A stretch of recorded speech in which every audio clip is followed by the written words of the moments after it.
आज इस घर में जो कुछ हुआ अच्छा नहीं हुआ। आपने अपनी ही बेटी को इस घर से जाने के लिए कह दिया। हाँ? अरे बड़ी मुश्किल से दिल में एक उम्मीद जाग गई थी कि जो रिश्ता नेहा के साथ बिगड़ गया है वो सुधर जाए, लेकिन आपकी बहन ने तो आज इस घर में एक नया तमाशा खड़ा कर दिया। दीदी ने जो कुछ नेहा के साथ किया अच्छा नहीं किया। दिल में इतनी कड़वाहट नहीं होनी चाहिए। बीती बातों को भुलाकर ही जिंदगी जी जाती है। और वैसे भी सोनिया के कत्ल की जिम्मेदार नेहा नहीं है, ये तो सारी दुनिया जानती है, दीदी भी जानती है। तो क्या करे वो? माँ है, बेटी खोई है उसने। उस बात का अफसोस तो मुझे भी है, लेकिन इसका ये मतलब तो नहीं है ना कि हमें भी अपनी बेटी को खोने की सजा भुगतनी पड़े। सुना आपने नेहा क्या कहकर गई? वो तो ये कहकर गई है कि जब तक दीदी इस घर में है वो यहाँ कदम नहीं रखेगी। तो तुम चाहती क्या मैं विद्या को घर से निकाल दूं? अरे तुम उसकी जगह होती तो क्या करती? अगर दीदी की जगह होती तो मैं क्या करती मैं नहीं जानती हूँ, लेकिन अगर मैं आपकी जगह होती ना तो अपनी बेटी को घर से जाने के लिए कभी ना कहती। तुम कहना क्या चाहती हो कि मैं बेटी के लिए बहन को घर से बाहर निकाल दूं? ये मैंने नहीं कहा आपसे, ये नहीं कहा मैंने आपसे, लेकिन आप अपनी बहन को समझा तो सकते हैं ना, समझा सकते हैं ना। एसीपी चुनाव, आपकी पुलिस कर क्या रही है? कोई भी आदमी एक आम आदमी के घर पे घुस जाता है और उसे धमका कर चला जाता है। वीर नाम का कोई गुंडा आया था जो मेरी माँ को धमका कर गया है। देखिए मिस्टर राजीव, हम इस मामले की छानबीन करेंगे, लेकिन क्या मैं जान सकता हूँ कि वो क्या धमकी देकर गया है? पता नहीं, वो समीर के बारे में पूछ रहा था। आप तो जानते हैं कि हमारा समीर के साथ कुछ लेना देना नहीं है, फिर भी उसने गन निकाली और माँ को धमका कर गया है। हम ऐसी बात बिल्कुल बर्दाश्त नहीं करेंगे। क्या मतलब? गन निकाली उसने? जी हाँ, और पता नहीं वो समीर के बारे में पूछ रहा था। कह रहा था कि समीर को कह देना कि वो उससे बच के रहे। चाहे कैसा भी बेटा हो, अपनी माँ की सर से बेइज्जती बर्दाश्त नहीं करेगा कोई। I understand. देखिए, हम इस मामले में जरूर कुछ ना कुछ करेंगे, और हाँ, माँ जी से मेरी तरफ से माफी मांग लीजिएगा। जी।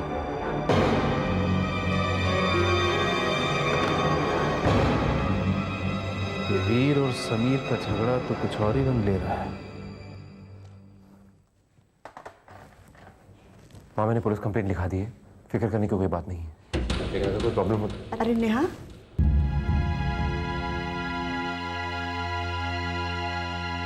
बहुत जल्दी आ गई। मुझे तो लगा था कि कुछ देर रुकोगी अपने मम्मी पापा के पास। बुआ से मिली? हो गए ना सारे गिले शिकवे दूर? नेहा, नेहा बेटा सुनो तो। अभी से क्या हुआ है?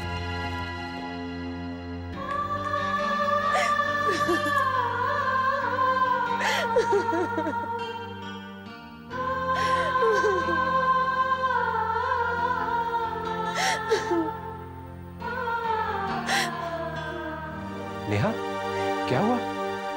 तुम बिना जवाब दिए क्यों चली आई वहां से? जवाब? क्या जवाब देती? बताइए मुझे, जवाब तो मुझे चाहिए। क्यों? क्यों कोई भी मुझसे प्यार नहीं करता? सबको औरों की भावनाओं की फिक्र है, मेरे भावनाओं की तो किसी को परवाह भी नहीं। हुआ क्या है? तुम इस तरह रोती रहोगी कि बताओ कि हुआ क्या? तुम तो बुआ से मिलने गई थी ना? मुझे लगा वहां जाकर सब कुछ। हाँ, मैंने भी यही सोचा था कि वहां जाकर सब कुछ ठीक हो जाएगा, लेकिन नहीं। बुआ जी, वो तो मेरी शक्ल भी नहीं देखना चाहती है। अपनी जिद और अपनी गुस्से की वजह से उन्होंने घर पर इतना बड़ा तूफान खड़ा कर दिया था।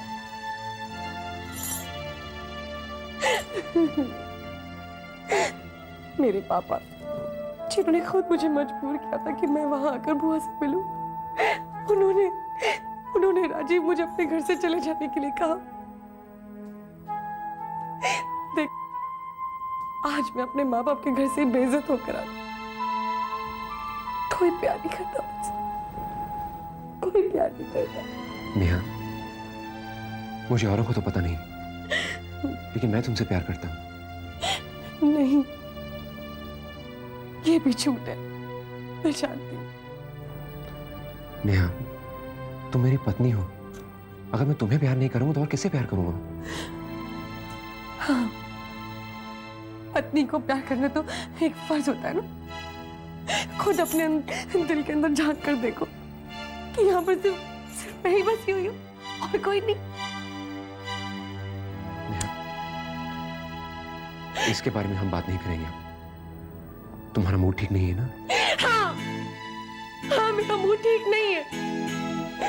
मैं तो हमेशा गुस्से से भरी होती हूँ। चले जाओ राजीव, मुझे अकेला छोड़ दो। मुझे कोई नहीं चाहिए, मुझे कोई नहीं चाहिए।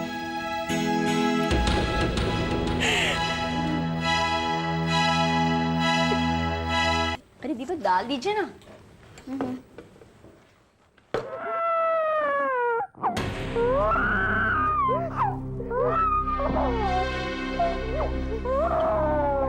जब से घर आई है उस मनोज को छाती से चिपटाए रो रही है।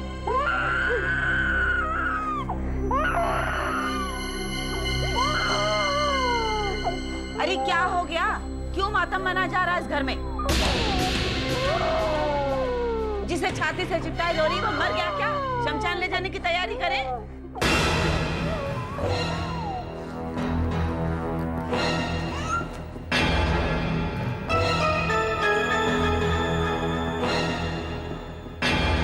कितने कमीने और छोटे लोग हो तुम लोग। और दीपक तुम सारी शर्म बेचकर खा गए क्या? हाँ? कल अदालत में हो सकता है मैं अपने विशाल को हमेशा हमेशा के लिए खो दूं। अरे अपने मुंह से हम दोनों के लिए दुआ नहीं तो कम से कम बद्दुआ तो मत निकालो। एक मां से कह रहे हो कि अगर उसका बेटा मर जाए तो शमशान ले जाने की तैयारियां करो। क्यों मेरे बच्चे के पीछे पड़े हुए हो? कितने पत्थर दिल हो तुम लोग। अब तो इस घर में चैन से बैठकर खाना खाना भी नसीब नहीं है। क्यों चिल्ला रही हो तुम? अगर एक बच्चा खो जाएगा तो अनाथ आश्रम बंद नहीं हो जाएंगे। वहां से जाकर दूसरा बच्चा उठा लाना।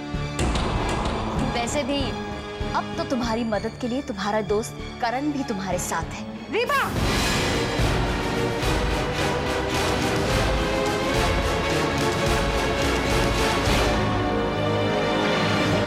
जी तो करता है एक थप्पड़ खींच के मारो तुम्हें, मगर गंदे लोगों को छूकर मैं अपने हाथों को गंदा नहीं करना चाहती। एक बात याद रखना रीमा, तुम्हें तुम्हारे गंदे कर्मों की सजा जरूर भुगतनी पड़ेगी, क्योंकि ऊपर वाला सब कुछ देख रहा है। वो कहावत तो तुम्हें सुनी होगी ना, ये ऊपर वाले की लाठी में आवाज नहीं, मगर जब पड़ती है ना तो बहुत जोर से पड़ती है। और खबरदार मेरे बेटे के बारे में एक शब्द भी कहा तो समझी?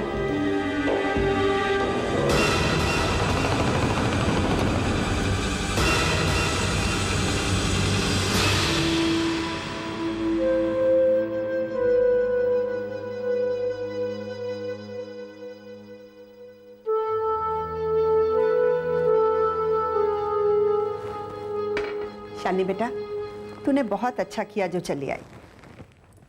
माँ, कल सब कुछ ठीक हो जाएगा ना? अरे कल विशाल का केस है ना अदालत में। अरे मैं तो समझ रही थी कि वो औरत क्या नाम है, यशोदा, अपने बच्चे की भलाई के लिए कहीं दूर चली गई होगी। खैर छोड़ बेटा, तेरे वकील ने तुझे भरोसा दिलाया ना कि वो तुझे केस जिताएगा। माँ उस भरोसे की बहुत बड़ी कीमत मांग रहा है। 15,000 और मांग रहा है मुझसे, और दीपक ने पैसे देने से मना कर दिया। लेकिन दीदी, क्या आपने कभी ये सोचा कि हो सकता है कि दीपक जीजू का आपका करण के साथ घूमना फिरना पसंद ना हो? नेहा, दीपक ने रीमा के साथ दूसरी शादी की है, और मेरा और करण का तो सिर्फ दोस्ती का रिश्ता है। लेकिन फिर भी पति को ये बात कभी भी पसंद नहीं हो सकती कि उसकी पत्नी... तुम शायद भूल रही हो कि शादी के बाहर का रिश्ता ना तो पति को पसंद आता है और ना ही पत्नी को। और ये बात शायद तुम अच्छी तरह समझ सकती हो। ये क्या बात लेकर बैठ गई हो तुम दोनों? शालिनी, चलो तुम मेरे साथ अंदर, मैं तुम्हें पैसे देती हूँ वकील के लिए। चलो भी।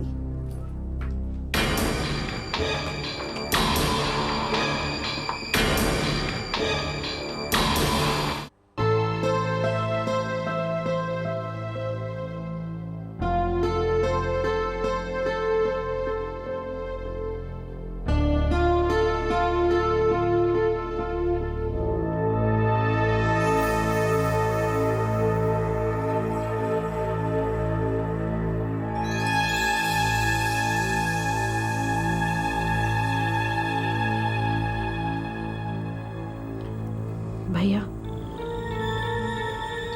भैया मुझे माफ कर दीजिए। विद्या, अब जो होना था सो हो ही गया। हाँ भैया, जो होना था सो हो गया, लेकिन जो हुआ वो अच्छा नहीं हुआ भैया।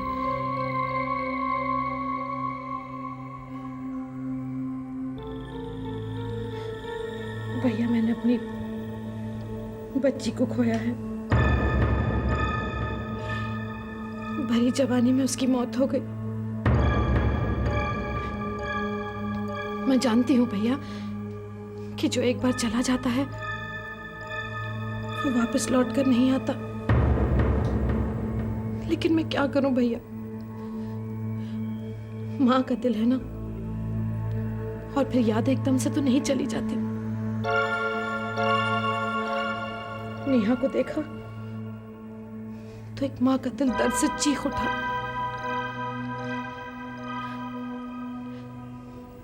भाभी, भाभी मैं जानती हूँ तुम्हारे दिल को बहुत दर्द पहुंचा होगा, लेकिन मैं क्या करूं बताओ। तुम सिर्फ एक बार मेरी जगह पर आकर देखो। विद्या, हम तुम्हारे दिल की हालत समझ सकते हैं, इसलिए तुम अपने आप को दोष मत दो। मिलो, कर लो बात भैया। दोष तो कोई भी नहीं दे रहा, लेकिन हर पल में अंदर से मर जो रही हूं भैया। भाभी, अगर तुम मुझसे नाराज हो तो मैं तुम्हारे आगे हाथ जोड़कर तुमसे माफी मांगती हूँ। मुझे माफ कर दो भाभी। छोड़िए दीदी, ऐसी बातें मत कीजिए। विद्या, हमें भी एहसास है कि तुम किस दर्द से गुजर रही हो, और दर्द की वजह से कभी आह तो निकल ही आती है, इसलिए अपना दिल भारी मत करो। राम राम भैया, अब आपके और भाभी के सिवाय मेरा इस दुनिया में है ही कौन। और अगर आप ही लोग मुझसे नाराज रहेंगे तो मैं तो मर ही जाऊंगी। विद्या, कहा ना, कोई नाराज नहीं है तुमसे। जाओ, जाकर आराम करो। लो, कर लो बात। भैया, दिल पे बहुत बड़ा बोझ था, आपने हल्का कर दिया।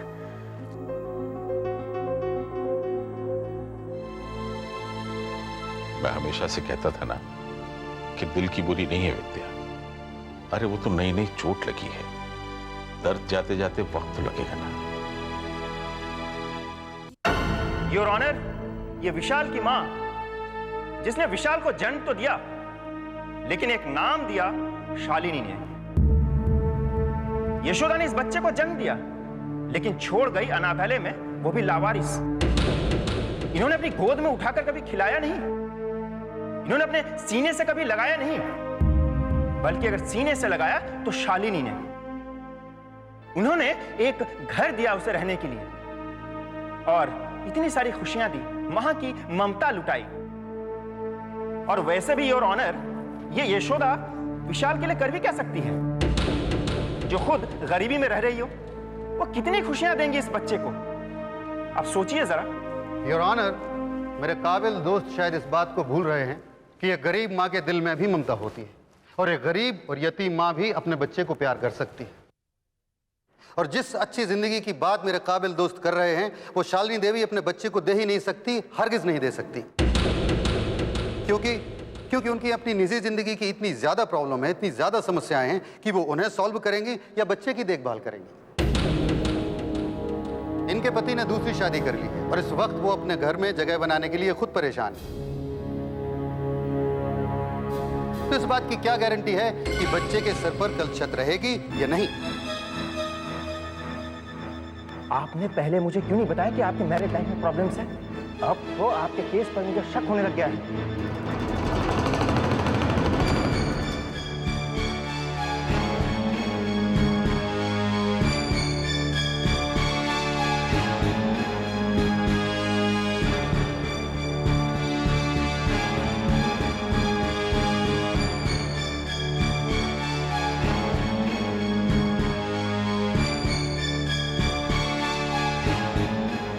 Order order.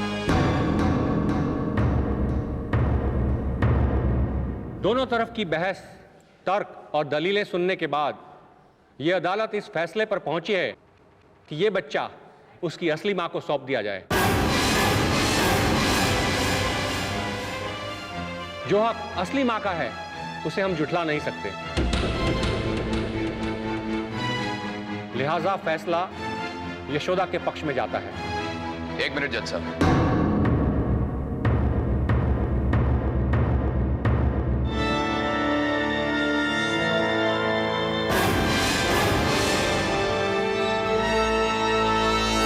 आप गलत फैसला सुना रहे हैं।